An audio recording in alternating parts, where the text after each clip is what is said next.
Aleluia. Glória a Deus. Mateus capítulo 20, queridos. Essa é a terceira reunião, terceiro culto do dia. E essa é a terceira vez que eu vou tentar pregar essa palavra. Tanto de manhã quanto de tarde eu não consegui sair da introdução. Mas eu creio que agora nós vamos avançar. Aleluia. Queridos, nós vemos aqui um momento épico. Um momento totalmente inesperado, onde aconteceu algo inesperado. Agora, a mulher de Zebedeu, mãe de Tiago e João, está dizendo para Jesus: Jesus, quando você estiver no seu reino, já interpretou errado, ela estava esperando um reino visível, ou somente um reino para ser vivido em uma outra dimensão. Mas Jesus estava ali dizendo: o reino chegou. O reino é agora, o reino está próximo, o reino é... Você pode agarrar o reino, você pode carregar o reino, você pode agora viver o reino. E ela está dizendo: quando o Senhor colocar o seu trono, se assentar no seu trono, por favor, coloque os meus filhinhos, um à direita e o outro à esquerda. E a Bíblia diz que os 10 discípulos ficaram indignados com essa atitude da mãe de Tiago e João. Porque queriam um lugar de privilégio, queriam um lugar de destaque. Ao ponto de vista dela, o certo seria eles terem um lugar de superioridade. Mas Jesus vem ensinando que os governadores são aqueles que estão exercendo domínio sobre os povos.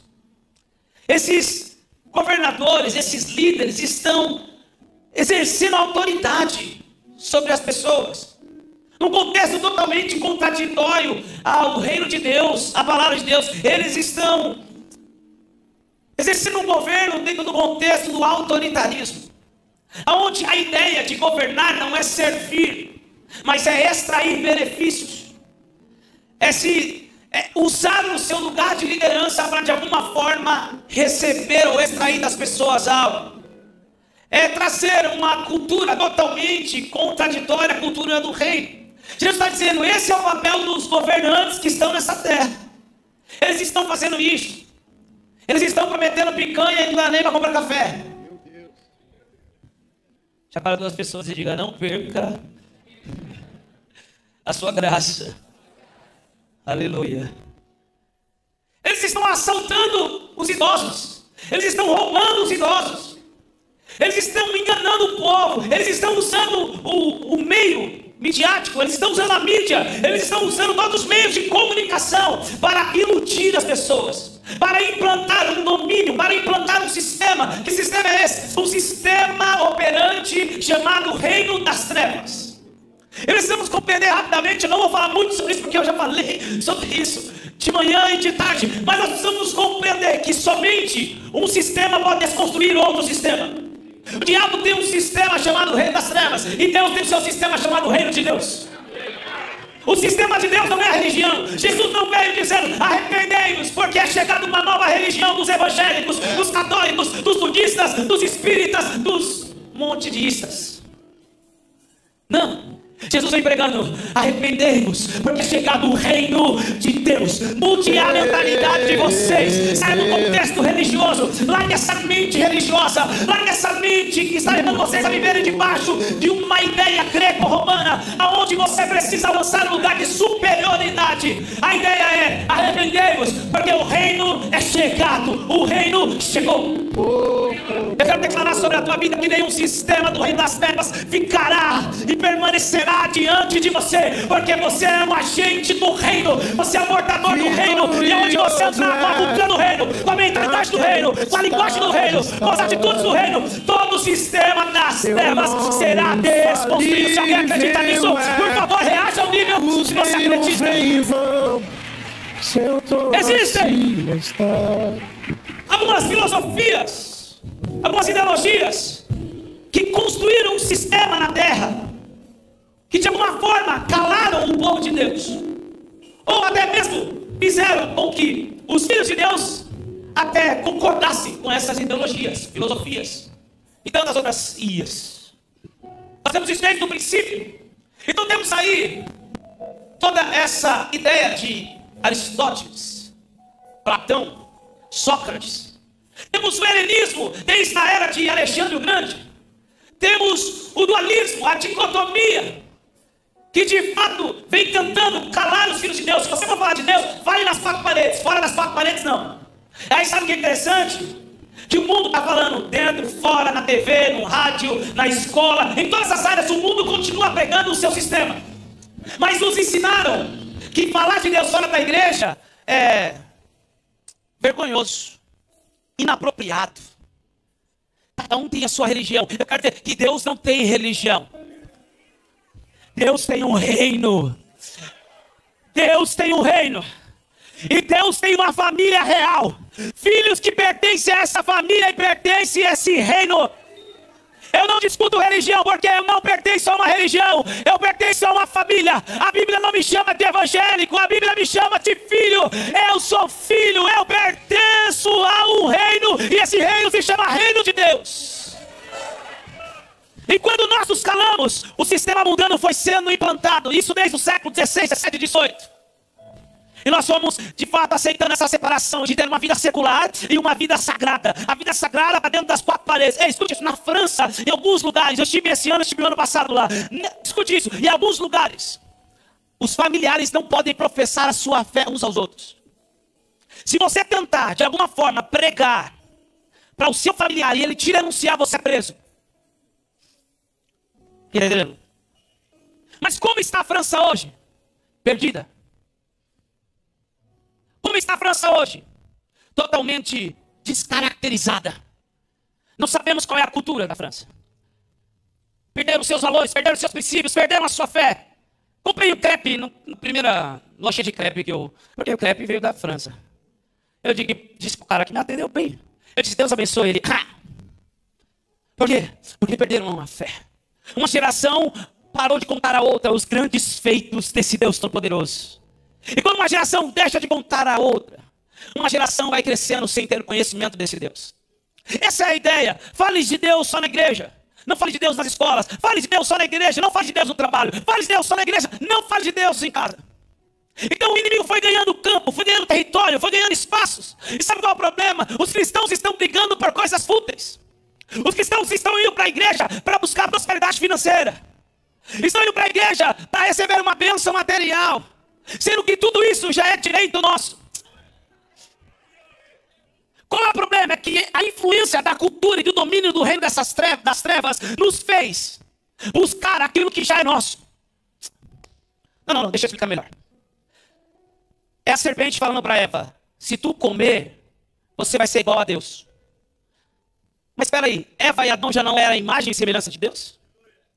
A ideia é, já é teu, você já é, mas eu vou dizer para você que você não é, para você ter uma mentalidade, de alguma forma sair da revelação da sua identidade e ter um comportamento de escravo, de pedinte, de alguém totalmente bastardo, em que a ideia é que esse Deus é mau, não quer as coisas boas para você, então você tem que pagar um preço, você tem que pagar uma penitência, você tem que fazer algo para merecer isso. Eu quero dizer, meu irmão, que as bênçãos de Deus, elas vão correr atrás de nós e elas vão nos alcançar. Você com a mentalidade de filho, na essência do reino, não precisa correr atrás das bênçãos. A Bíblia diz que aquele que ouve e obedece à voz de Deus, as bênçãos vão correr atrás deles e vão alcançar eles. Então eu não venho para a igreja para ser abençoado, eu venho à igreja porque eu já sou abençoado. Eu não venho para a igreja para receber bênção, eu venho para aprender como administrar as bênçãos. Nós estamos em um ano de colheita, e nesse segundo semestre tem pessoas que vão desfrutar de uma colheita inimaginável, uma colheita exponencial, uma colheita que não foi vista ainda na sua parentela, nos seus dias. Pessoas vão acessar essa colheita, vão pegar com as duas mãos e vão falar, isso foi o que o Senhor me prometeu. Mas quero dizer algo para você, tudo que estamos aprendendo nesses dias é dar ao nosso coração, ao coração de Deus, porque a colheita não vai mudar a nossa essência, a colheita não vai nos levar a pisar nas pessoas, a colheita não vai nos levar a esnobrar pessoas, a colheita não vai nos trazer um ar de superioridade. Pelo contrário, nós estamos aqui aprendendo que a colheita vai vir, mas ela vai servir para um propósito. Ela vai potencializar o caráter de Cristo, ela vai potencializar o caráter de servo, ela vai potencializar o ministério, a obra, o propósito, a família. Já 42 pessoas, eu digo, se eu fosse você ir embora, ainda dá tempo, porque se você ficar, Você vai sair daqui no mínimo 1% mais parecido com Jesus. No mínimo 1% mais parecido com Jesus. Nós precisamos compreender isso. Nós aprendemos com a religião a ir para a igreja para buscar coisas que já são nossas. Campanha da prosperidade, tarde da bênção, vale do sal, monte não sei o quê, árvore da aliança, lenço ungido, vassoura ungida. Eu não preciso de nenhuma dessas parafernálias, porque a Bíblia diz em Romanos capítulo 8, versículo 15, que o próprio Espírito de Deus testifica o meu Espírito, que eu sou filho de Deus, e se sou filho, logo sou herdeiro e co-herdeiro com Cristo. Eu pertenço a uma família, eu tenho um Pai poderoso, eu sou herdeiro e co-herdeiro. Alguém aqui vai dizer, eu faço parte dessa família, eu tenho herança, eu sou filho de um Deus poderoso.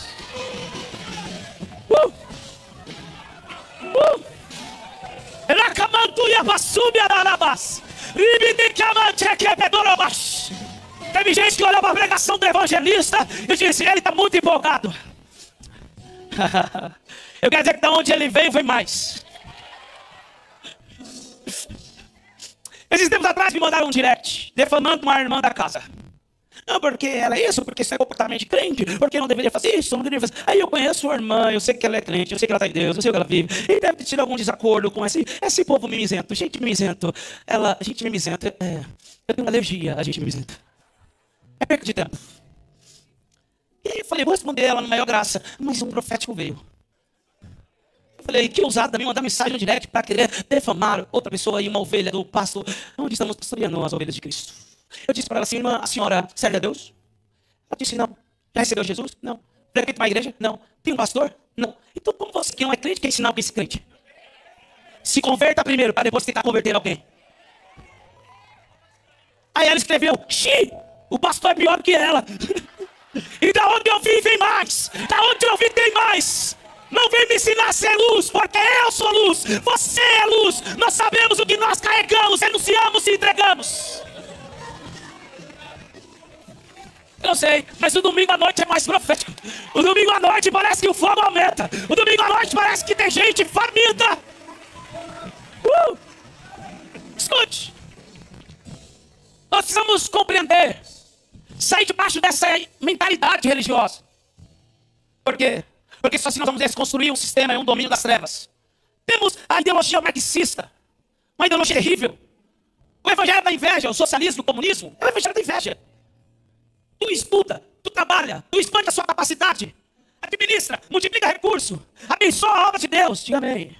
Abençoa a obra missionária no Nordeste, a obra missionária no Panamá, no Equador, aleluia, nos Estados Unidos. Onde mais? A gente está na África, na Bahia, já falei, Nordeste, aleluia. O projeto social, nenhum bebê deixado para trás, a igreja Kids.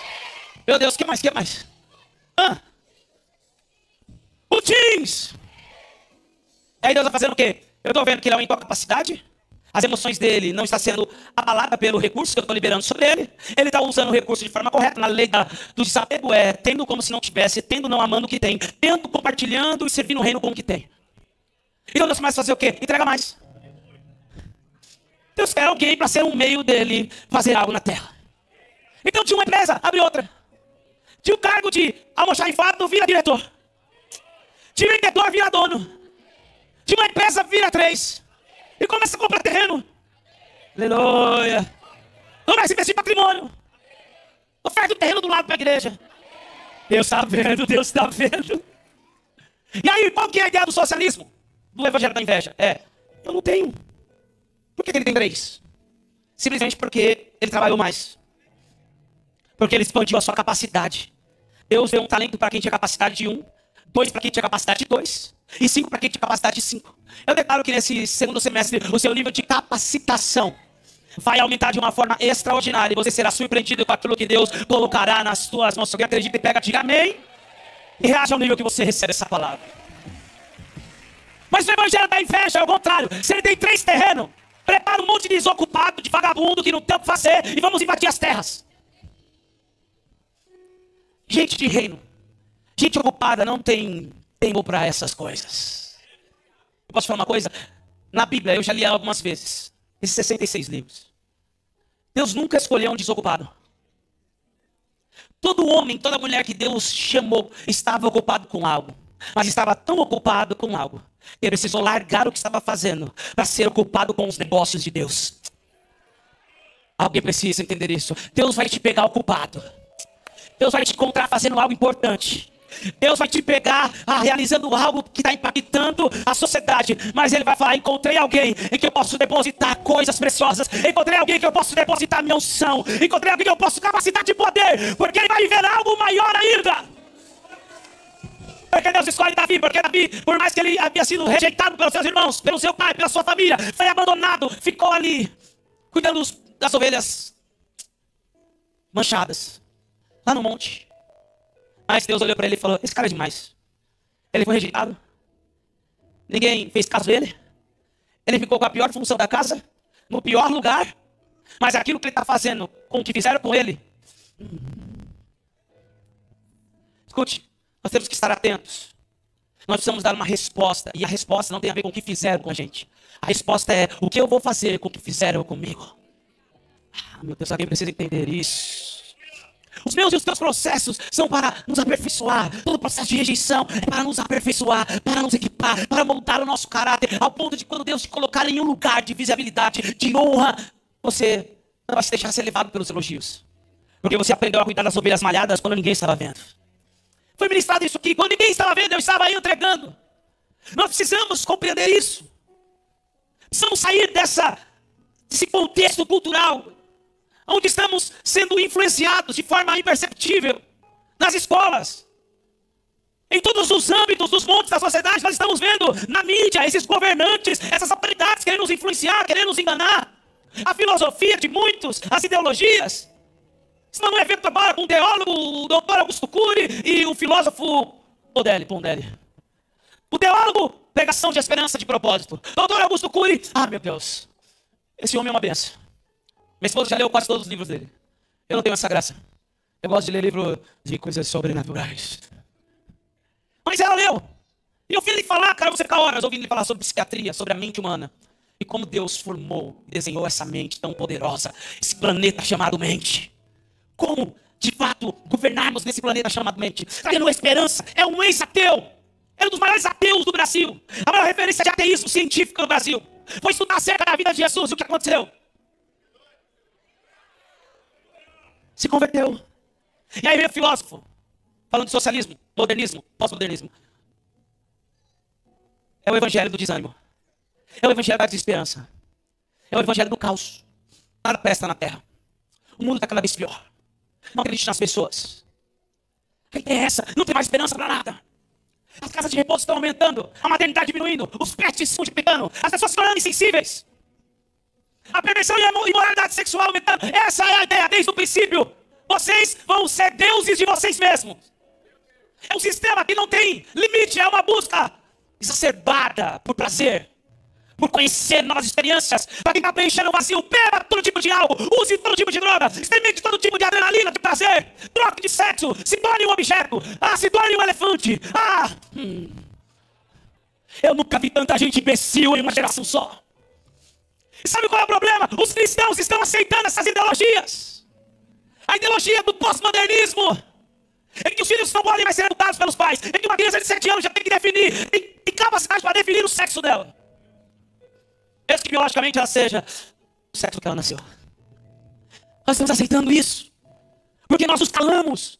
Nós ficamos nas 4 paredes. E há uma outra razão também. Ele começou a trazer números e estatísticas que estamos vendo aí. Os pais não querem mais terem filhos, eles querem ter pet. E pet não é filho. Cachorro não é gente. Pode ter hospital para cachorro, pode ter hotel para cachorro, pode ter clínica para cachorro, pode ter spa para cachorro, pode ter creche para cachorro, pode ter roupa para cachorro, pode ter comida gourmet para cachorro. Mas cachorro não é gente, igreja. Aleluia. Alguém virou a cara agora. Não, pastor, é meu filho. Então faz uau. Porque quer a parte de cachorro? Também, cachorro. Pastor, eu chamo meu cachorro de filho, eu tenho sentimento de filho. Não tem problema. Eu tenho Bolt lá em casa agora. Eu falo, vem com o papai, Bolt. Eu chego de viagem, a Lala veio o Daniel, pula, papai. A Lala pula. Aí meu pai te trouxe. E o Bolt veio, não perde nada. Vem com o papai, Bolt. Cachorro dá menos prejuízo, né, gente? Cachorro não precisa a gente sentar, educar, discipular. A gente pode ter um sentimento afetivo pelo animal, mas não podemos querer substituir e dizer que ter um cachorro é a mesma coisa de ter um filho. Já fale com as pessoas e diga: hoje você caiu numa igreja que prega a verdade.